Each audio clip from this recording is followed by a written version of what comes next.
This is 99% Invisible. I'm Roman Mars. All over Oakland right now, people are wearing Warriors shirts and flying their Warriors flags from their cars. And as much as we like our hometown team here at 99PI, we've been following these NBA finals for another design-related reason. When you watch the games in Toronto, the whole stadium is filled with people wearing red Raptors jerseys and these t-shirts that say "We the North" on them. But every now and then, you see little flashes of purple. Those bold fans are wearing one of the most polarizing jerseys in sports history. A jersey we actually did a whole episode about last year. So in honor of the Toronto Raptors and the beautifully ugly jersey they gave the world, we're going to rerun that episode for you today, plus an update from our newest 99PI team member, Chris Berube, who was raised and currently resides in the Great North. He is very excited right now. Stay with us. Go, Oliver.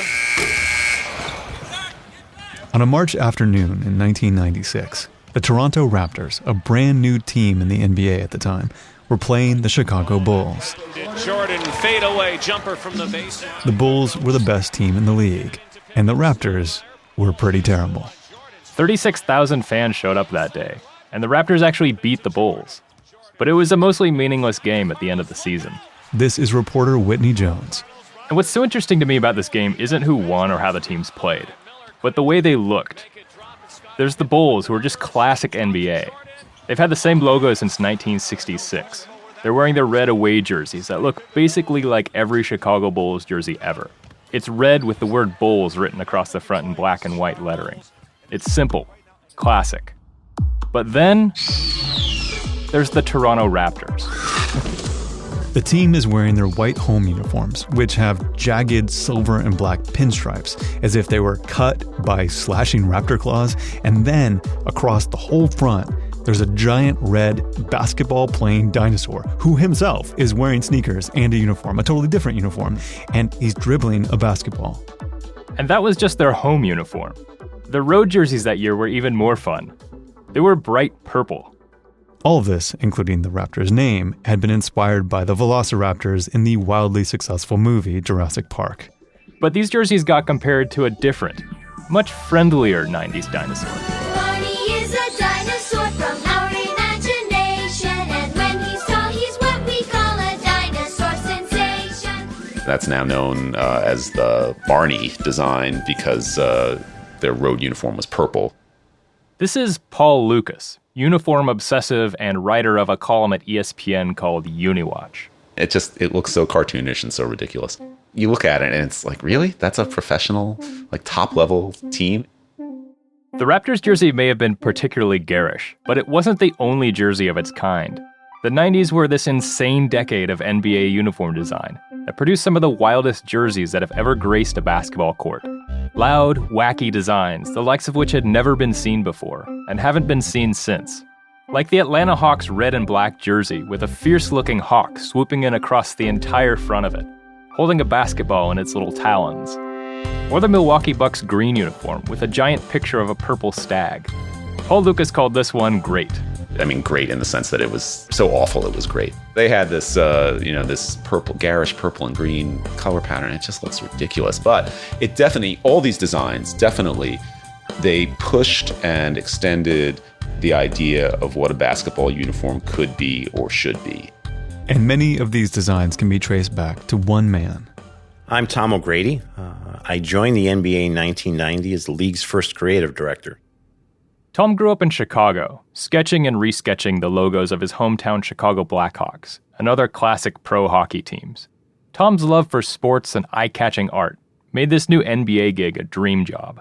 My first day at the NBA was just filled with excitement. I'd always been a big sports fan, and I loved design, and I studied graphic design here at Columbia College back in Chicago. And so when I walked in the door in June of 1990, I kind of had to pinch myself because I really didn't believe what was happening. Before Tom O'Grady joined the league, most NBA jerseys looked something like that classic Bulls jersey. They had simple 2 or 3 color schemes with the team names across the front. There might have been a stripe here or there, maybe a cool font, but that was about it. And they weren't designed by designers. The process of designing team uniforms was mostly left up to team equipment managers because they were responsible for getting the players outfitted to play the games. Mostly this consisted of the equipment managers flipping through a catalog and choosing a design they liked with the right colors. It was not a sophisticated business, let's say that. They were happy just to get uniforms on the players' backs. But that was all about to change, because in 1988, the Charlotte Hornets introduced a radical new idea: the color teal. In this archival news footage from 1988, Hornets player Kelly Tripucka stands on stage in front of flashing cameras. Then he rips off his teal tearaway warm-ups to reveal the Hornets' new uniforms.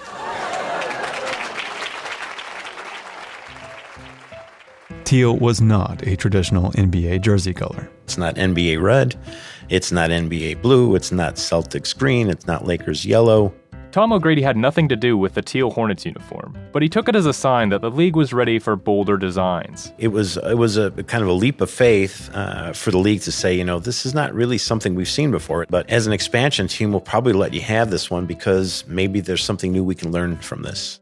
And it turned out fans loved the teal Hornets jersey. It looked fresh and different. It was really very popular. They soon became known as the Men of Teal. And all of a sudden, the Charlotte Hornets had gained great recognition before they'd ever played a basketball game. When Tom O'Grady was hired as the NBA's first creative director 2 years later in 1990, he wanted to push jersey design even further. Not just the colors, but the designs on the uniforms. Until the early 90s, there had been real limits to how wild you could get with these designs. Because all the details, the numbers, the names, and the logos had to be sewn on. To do any kind of complicated graphics, it would have taken a massive amount of embroidery. And all that thread would have added additional weight and made the jersey harder to wear. But soon after Tom O'Grady joined the NBA, he would get some new tools to work with. Computer programs like Photoshop and Illustrator helped him dream up new logo designs. And there was a new technique to get those drawings onto a jersey. It was called dye sublimation. Sublimation changed everything. Sublimation is a process of printing dye directly into the fabric. Now for the first time, you could design something in Photoshop. You could make it big and you could add a bunch of different colors. Then with sublimation, you could basically print that design straight onto the material without any embroidery or extra weight. So it allowed us to start to take things we would never normally even consider doing on a jersey. And we started doing more outrageous uniforms and stuff because we could. We can, so we will. Tom's first big design was for the Phoenix Suns, who were celebrating their 25th year in the league. They were moving into a new arena, and they wanted a new look. So Tom met with their team owner, Jerry Colangelo. Jerry was great. He was a fellow Chicagoan, so as soon as he heard my accent, he's like, I think we're going to get along. I think us Chicago guys kind of get this. Here's what I want to do.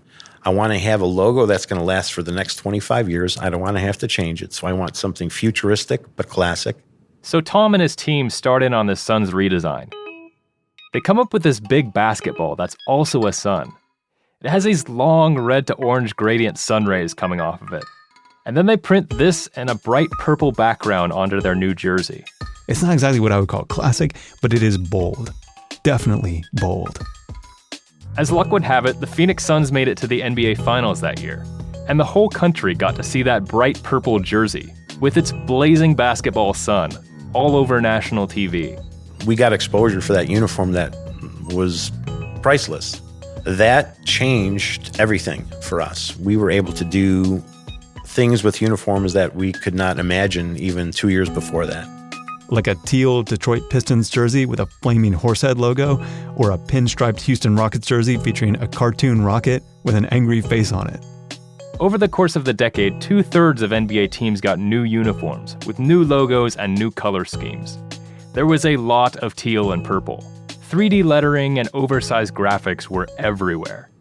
We look back on it and say, wow, some of this stuff was pretty outlandish, but it's okay because that's what was happening at the time. The technology let us go wild. And Tom's boss, NBA Commissioner David Stern, gave him the freedom to keep pushing the designs further. He said, if this is what's selling and if you're telling me this is what's going to work at retail, count me in. Before the 90s, the NBA wasn't doing much with merchandising. If a fan wanted to buy a jersey, they had to pay the full cost of a genuine stitched NBA game jersey, which was sometimes over $200. But with all these popular new designs, Tom and others at the NBA got thinking. Why don't we, have a jersey that we can sell for about $45 to $50 that looks similar to the game jersey. And we saw this business explode, in 5 years. It went from almost like a baseline of nothing to a multi-million-dollar business, largely on the jerseys that we were designing. The era of outlandish NBA uniforms reached its apex in 1995 with that jersey we talked about at the beginning, that one from Toronto, the one that some people call the Barney Design. We were told directly by the team owner at the time, John Bitove, I would like the Happy Meal box of uniform designs. And we kind of looked at him puzzled, like, what did he mean by that? He said, I'm not going to wear this uniform forever. Kids don't eat out of a Happy Meal box forever. But if you're going to get the kids into your store, you're going to win them over. If Happy Meal design isn't a term yet, I'm making it one right now. The goal was to convince hockey-loving kids in Toronto that they should care about this new basketball team. And so we created this purple uniform with these jagged edge cloth pinstripes that looked like a Raptor had come and ripped it. And then they slapped a big dinosaur right in the middle of it. And they made it red because Canada. He wanted Red Raptor to represent Canada, which made all the sense in the world. I don't know how much sense that made, but that jersey, it sold. I think it was the top-selling expansion team logo we ever did, even today. The sales were through the roof. Before they ever played a game, before the team had even signed a single player, the Raptors were 7th in the league in merchandise sales. But as the 90s came to an end, change was afoot, and stuff was about to get a lot more boring. By the early 2000s, the NBA had become a booming global industry, and wealthy business people were suddenly interested in team ownership. People like Howard Schultz, who turned Starbucks into a multi-billion-dollar business. In 2001, Schultz bought the Seattle Supersonics, and he came into the league with a whole laundry list of changes to make. He wanted to replace the hip-hop you'd hear in the arena on game night with jazz. He wanted his team to stick to the fundamentals, less flashy dunks and showboating. He favored team basketball over individual stars, which was actually really bad for his team because it pissed off their actual stars. Also, Schultz hated the Sonics 90s look that had been designed by none other than our pal Tom. We were able to take this kind of basketball spinning around the Space Needle and kind of have this Superman font and added the word Sonics in there. And they changed the colors from green and gold to dark green, red, and a metallic bronze. Old Howard Jazz instead of hip-hop Schultz was not a fan, so he hired Seattle design firm Hornell Anderson to completely remake the Sonics graphic identity. That's jerseys, warm-ups, logos, everything. I shit my pants. I was so damn excited. This is Andrew Wickland, who is the lead designer on the project. I hated what the Sonics looked like at that time too, and a lot of other teams, frankly, that had been rebranded in the 90s, so yeah, it was like kid in a candy store. The direction they were given was clear. Immediately go back to the old classic green and gold color scheme and do something iconic. Howard's words were, I want this to be something that nobody would ever want to change. I want it to be the Chicago Cubs, the New York Yankees, the Green Bay Packers. Those are solid shapes, simple shapes. They are simple color palettes. It's simplification is its strength. By the start of the 2001-2002 season, everything was in place. Green and gold, no 3D anything, no giant logos across the chest. The uniforms looked like an update of the ones they'd started wearing in the late 70s. But if Howard Schultz was committed to making the Sonics an iconic franchise with an iconic look, his commitment didn't last very long. In 2006, he sold the team, and the new owners moved the Sonics to Oklahoma City. But Schultz's aesthetic vision rippled throughout the league. Throughout the aughts, one team after another slowly returned to the old color schemes and lost their big graphic jerseys. Even the Raptors look has completely changed. This year, the two main jerseys were red and white, and they just say Raptors on the front in a simple font. No crazy claw marks, no dinosaurs. And it's like I've seen better intramural jerseys at a college. Here is Tom O'Grady again. There's nothing to them. There's just zero, they're lifeless. And I don't get it. Say what you will about Tom O'Grady's jerseys, but they were not lifeless. His designs are mostly gone from the NBA now, but they live on in blog posts and listicles of people's favorite jerseys from NBA history, or their least favorite. In their 2015 list of the ugliest basketball jerseys of all time, Sports Illustrated wrote, quote, The Toronto Raptors cartoon dinosaur logo is one of the worst in all of sports. Thankfully, it will soon be extinct. But Tom doesn't mind when people call his designs garish, or even ugly. He's proud of that Raptors jersey. It was meant to be provocative. It was meant to be kind of eye-catching. We could have taken and started out with, a 72-point Helvetica that says Toronto and a big number on the back and call it a day, but I think that would not have been a memorable identity nor a great way to introduce a new team into a new market. And if people are still talking about it, then he did his job, right? I'm fine with the criticism about people thinking it's the worst thing ever because it certainly says that, hey, we noticed it, we have an opinion about it, we have a strong opinion about it, but we remember it, and I think that's great. And the Raptors' original plan to hook kids with the Happy Meal of NBA jerseys, love it or hate it, you could argue that it worked. Today, Toronto has a loyal fan base, and over the past 5 years, they've had some of the highest attendance numbers in the league. And as for those bold 90s jerseys, they haven't actually gone extinct. There are now entire companies that produce retro jerseys, and many of the designs Tom O'Grady and his team came up with are really popular. And one of the top sellers is a bright purple jersey with jagged claw-cut pinstripes and a red dinosaur dribbling a basketball.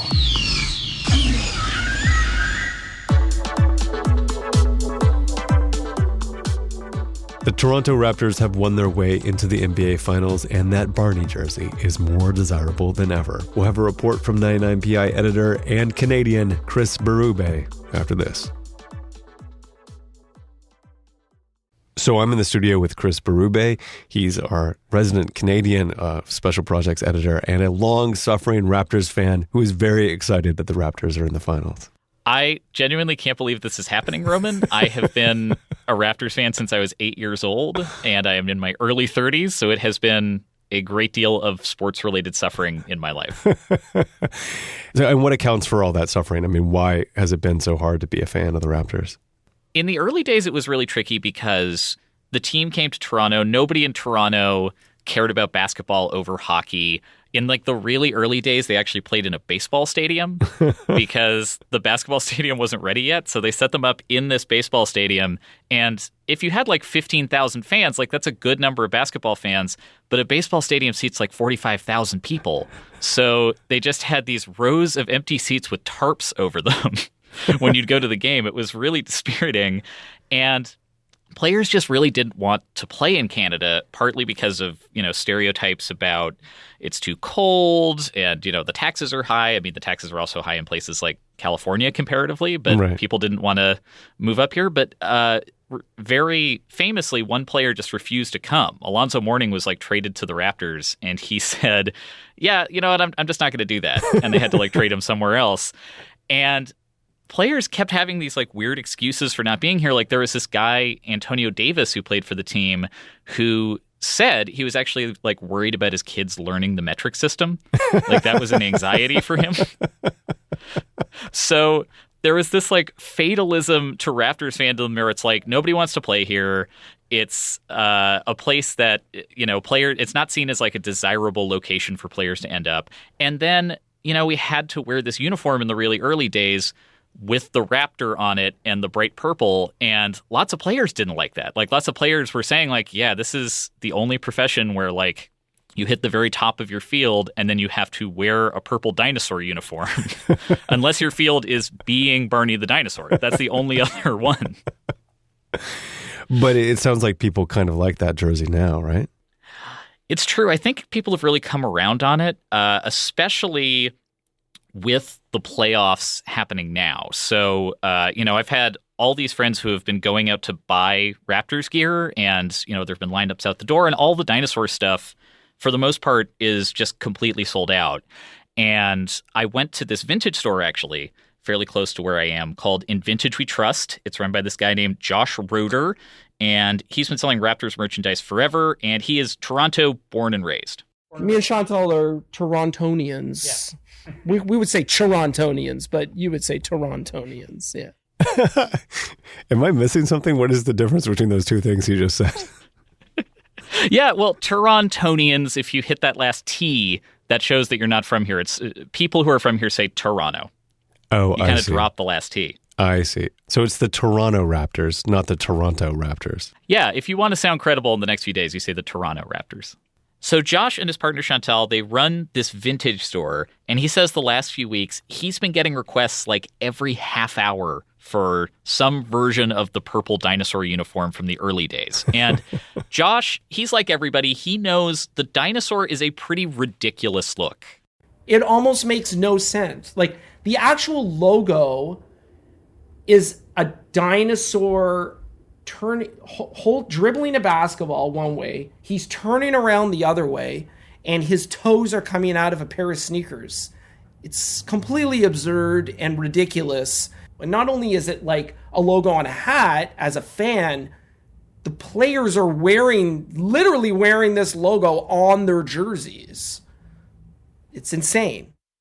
So everyone wants the Barney jersey, but also everyone kind of acknowledges that it's a little bit silly. So why do people like it now? Talking to Josh, I came away with two things. So the first is that the team is winning and nobody wants to look like a bandwagon fan. So nobody wants to look like they heard about the rules of basketball in the last 2 weeks. They just realized this is something they're obsessed with. So everybody wants to make it seem like they've been there since the beginning. Right. So if you wear the purple dino jersey, you look credible. So Right. Especially if it's a really obscure player, like Josh told me he's been getting requests for people like Oliver Miller, who I had to look up. I had no idea who that was, and I've cared about the team forever. So people are spending like all this money to get these jerseys of players nobody's ever heard of. The other thing is nostalgia, right? Nostalgia does not have to make sense. It doesn't have to be something that is pretty or nice.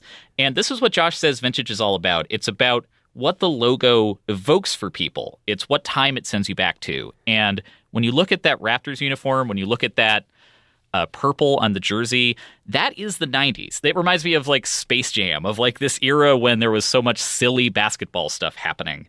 And it really just sends you back to that time. The logo is cartoonish and it's very reminiscent of a specific era. And people love reliving parts of their lives through tangible items, things that they can touch and feel. That's why people are paying out to own an original piece, because they're investing in their past. So obviously the Raptors are not wearing the purple uniform from the 90s in the finals right now. They're wearing their current uniform, which is pretty simple. It's pretty clean. It's like a white uniform with the black sans serif font, the word Raptors across the front. And then sometimes they wear a red uniform with the white sans serif Raptors across the front. And then, Roman, this is where it gets very exciting. They have a third uniform, which is black with a white sans serif Raptors across the front. That's when it gets really exciting. When you're mixing it up.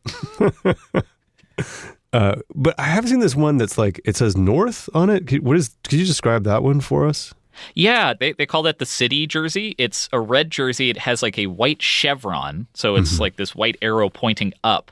And it says North on it. I actually think that one's pretty stylish. Like, I like that one the best of their current uniforms. But with all of them, it's like they're good design. They're very clean. They're very simple. And ultimately, they're very safe. The current Raptors uniform, it doesn't have a lot of oomph. It's kind of weird for me to look at a Raptors jersey with no purple in it. I get it, like you gotta move away from the purple for a few years, but like, why isn't the Dino jersey being worn as an alternate by the team at this point? Like, how crazy would a fan get for a Kawhi Leonard Raptors Dino jersey? Like, could you imagine? Give the people what they want. At the time we're recording this, Game 5 has just happened. The series is still alive. The Raptors have one or two chances to make this happen. So Kawhi Leonard, I know you are an avid listener of design podcasts. See if you can make this happen before the finals are over. Oh, it would be so great if this showed up on the court at Oracle. I mean, oh my God. I would love it. All right. Thank you, Chris. Thank you, Roman. 99% Invisible was produced this week by Whitney Jones and Emmett Fitzgerald, with an assist from our new editor, Chris Berube. Mix and tech production by Sharif Yusuf, music by Sean Rial. Katie Mingle is the senior producer, Kurt Kolstead is the digital director. The rest of the team includes senior editor Delaney Hall, Avery Trufelman, Taryn Mazza, Vivian Lee, Sophia Klatzker, Joe Rosenberg, and me, Roman Mars. We are a project of 91.7 KALW in San Francisco and produced on Radio Row in beautiful downtown Oakland, California. 99% Invisible is a member of Radiotopia from PRX, a fiercely independent collective of the most innovative shows in all of podcasting. Find them all at radiotopia.fm. You can find the show and join discussions about the show on Facebook. You can tweet at me at Roman Mars and the show at 99pi.org. We're on Instagram, Tumblr, and Reddit too. But you can tell us all about your favorite NBA jersey on our website. It's 99pi.org.